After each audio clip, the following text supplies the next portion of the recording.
Published 0950 EDT, the 17th of August 2017. Updated 0958 EDT, the 17th of August 2017. Tourists in Barcelona's historic center risk being egged by anarchist mobs who want to drive visitors out of the area. Graffiti condemning tourism, describing it as a nightmare, has also been sprawled across buildings in the Spanish city.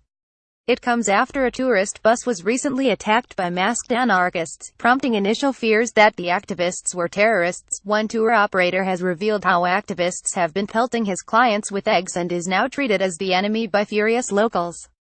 Anarchist groups in Spain have been targeting tourists who they blame for the rocketing price of accommodation in cities such as Barcelona as well as overcrowded streets. This demonstration in Barcelona from 2014 is calling for an end to binge tourism. Locals complain areas such as Barceloneta Beach are too overcrowded in the summer. Edgar Tours runs the Barcelona Segway Glides, offering tours of the city center.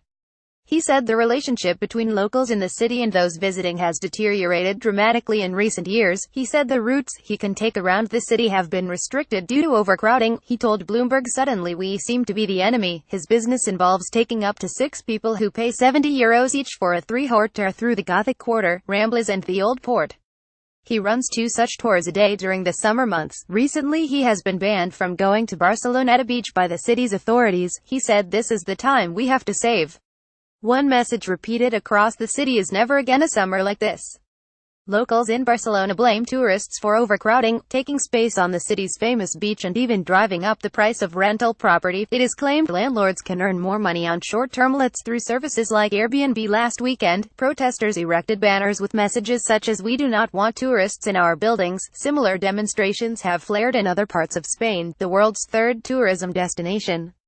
Other areas of Spain such as Palma de Mallorca have also seen anti-tourist incidents. Spanish Prime Minister Mariano Rajoy has been forced to defend the tourism industry, which represents 11% of the country's economy. This summer in Palma de Mallorca in the popular Balearic Islands, activists burst into the port, setting off flares of red smoke and throwing confetti over people eating at a restaurant.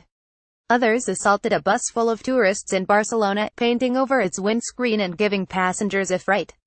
Beyond these protests, officials too have started addressing the problem of overcrowding.